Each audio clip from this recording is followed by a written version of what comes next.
para mais uma entrevista ao vivo, porque olha só, o embate em torno do aumento do imposto sobre operações financeiras gerou uma crise política entre governo e Congresso. Agora, o Supremo Tribunal Federal é acionado para resolver o impasse sobre o IOF. E quem teria razão, já que os parlamentares consideram que o decreto do presidente da República de aumentar a alíquota extrapolou as competências do cargo. Por outro lado, a Advocacia Geral da União enxerga que tanto a Câmara quanto o Senado violaram a separação de poderes ao derrubar a medida governamental. Quem analisa essa disputa, né, e que a gente pode esperar do STF, é a jornalista e ex-senadora Ana Amélia Lemos, que já está comigo aqui no telão. Boa noite, Ana Amélia. Que situação realmente, né? Porque o tom vai sendo elevado e a gente não sabe qual é a posição real do STF, né?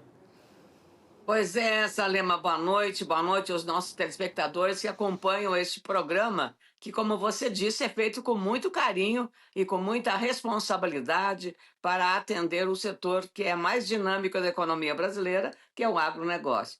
Essa questão do IOF, a derrubada do decreto pela Câmara, ele é com um viés bem claramente político-eleitoral.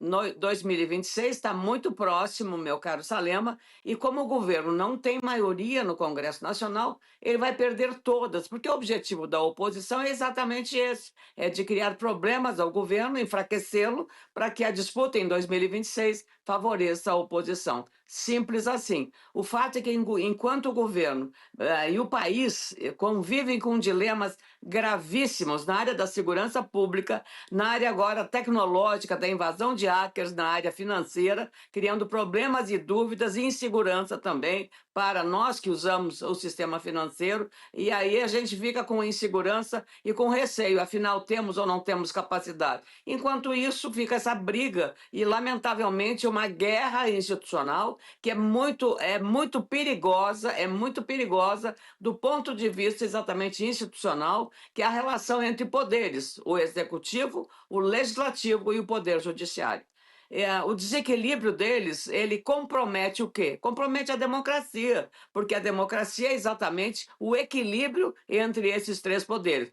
O que legisla, o que executa e o que julga. Então, nós estamos vivendo uma guerra institucional entre esses poderes. Enquanto isso, novamente, você está convivendo com dilemas muito graves, como as consequências das enchentes no sul do país, agora o inverno rigoroso que está criando problemas também para a produção do agro, e também, enquanto o governo poderia ter explorado mais o lançamento de 2 planos safras, o da agricultura familiar e o da agricultura empresarial, no começo dessa semana, ontem e na segunda-feira, ele acaba tendo que apenas criar essa questão da divisão da sociedade entre ricos e pobres, que é o discurso que o presidente Lula insiste agora em explorar para exatamente mostrar que ele precisa do apoio popular dos mais pobres para vencer o pleito em 2026. E é exatamente um jogo também perigoso, porque isso divide a sociedade e cria aí também, quer dizer, você parece que é rico, é um ser perigoso da sociedade, o só o pobre é bom. Não é assim que se faz. Então, o governo está insistindo nessa tecla de dividir e de dizer que é preciso que o andar de cima, como diz o Fernando Haddad, pague mais impostos, e então a tendência é o governo aplicar algumas regras que venham também prejudicar. Quanto à questão da constitucionalidade do decreto, não se discute isso. O governo apresenta, foi apenas uma decisão meramente política, não foi uma decisão levada em conta eu diria, a constitucionalidade ou não constitucionalidade do decreto feito pelo Poder Executivo. Isso aí não se discute. A questão é de encaminhar para o Supremo, foi exatamente para mostrar o Poder Executivo que não tinha outra saída a não ser bater na porta da Suprema Corte. E ainda um relator cair na mão do ministro Alexandre de Moraes. Então, é uma encrenca danada essa guerra que está entre os poderes, meu caro. Enquanto isso, o governo está também lançando aí, eu acho que é o próximo assunto que você vai me perguntar. Pois é, não, e inclusive, Ana Amélia, porque assim, o argumento dos parlamentares é que seria o IOF um imposto regulatório, né? E no caso do governo está sendo arrecadatório, justamente para tentar ali, amenizar a balança desproporcional das contas públicas. E por isso leva esse caso, ainda fica essa briga no judiciário. O Temer, Mas o Michel governo, Temer... olha, Salema, o governo vai trabalhar com outras questões. Ele vai trabalhar para reduzir incentivos fiscais de setores hoje que tem, porque o governo diz que tem incentivo demais, que não é possível o governo, então vai sacrificar setores que hoje estão sofrendo. Tem muitos setores que, com a concorrência de produtos chineses na área da produção, de produtos de bens de uso, de bens de consumo que nós temos hoje, como confecções, como calçados, o calçado esportivo, houve uma queda na produção nacional e no consumo nacional por conta do grande volume que vem da importação dos produtos asiáticos, especialmente da China, depois que o Donald Trump fez o tarifaço. Então, esses produtos ficaram mais caros no mercado americano e eles estão jogando esse excedente, desovando aqui no Brasil. E quem está pagando essa conta são as indústrias de confecções localizadas em várias regiões do país, em São Paulo, Paraná, Santa Catarina, Rio Grande do Sul, Nordeste, especialmente o Nordeste. E aí, como é que fica isso? Um desequilíbrio. E agora querem retirar. Já foi retirada a desoneração da folha para esses setores que são grandes empregadores de mão de obra. Agora, se o governo vier com novas desonerações, também vai complicar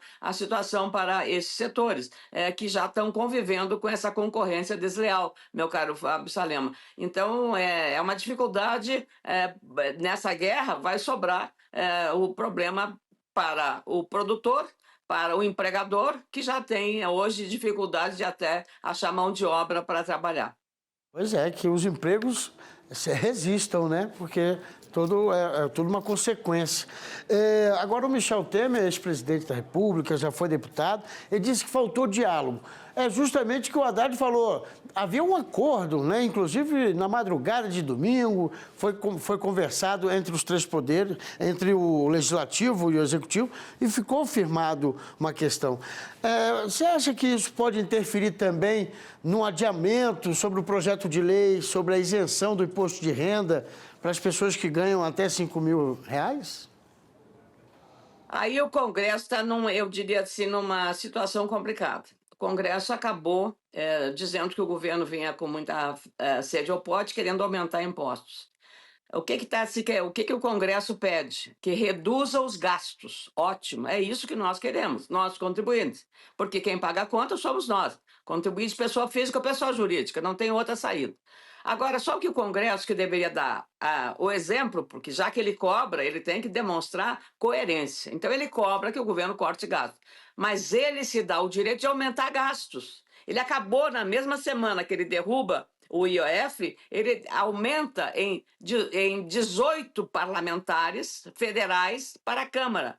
E não obedece à determinação do Supremo Tribunal Federal, que para aqueles estados em que a população caiu, tem que cair também o número de deputados federais, porque a Câmara Federal é formada pela proporcionalidade dos eleitores em cada estado. Já o Senado é a composição federativa, por isso são 3 representantes em cada estado, independente do tamanho e da população. Da importância econômica, São Paulo, que é a maior máquina econômica do país, tem 3 senadores, assim como Sergipe, que é o menor estado brasileiro. Então, para você ver como é que é a Constituição do Senado. E ao aprovar rapidamente, assim, eu vou lhe dizer, num fast track, numa rapidez espetacular, o Câmara e Senado aprovaram o aumento em mais 12 deputados federais. Quanto vai custar isso para a sociedade brasileira? Quanto vai custar isso? É a hora de fazer isso? Convenhamos. Aí o Congresso foi incoerente com aquilo que ele está pedindo que o governo faça, que é reduzir gastos. Que está certo? Claro que está certo. Agora, não está certo é o Congresso andar na contramão e aprovar com urgência a criação de mais 18 deputados federais para estados que não deveriam ter nem sequer a manutenção dos atuais, deveria reduzir o número de estados. Mas foi uma decisão política, assim como foi a derrubada do decreto que criou o IOF, que criaria o IOF. E essa decisão pegou mal, né? A população não viu com bons olhos, né? Inclusive, ainda mais nesse momento, nesse cenário de afrontamento com o Poder Executivo, né? Questão das contas. Você lembrou bem até a pesquisa, né, Salema? Isso. 76% é contra. É contra, 76% da população é contra. Vamos aguardar, então, né, qual vai ser a decisão do ministro Alexandre de Moraes, que é quem vai analisar esse pedido feito pela AGU. Muito agradecido, Ana Amélia Lemos. Uma boa noite. Boa noite, Salema. Boa noite a todos os nossos telespectadores aqui do Agro Mais. Muito obrigado.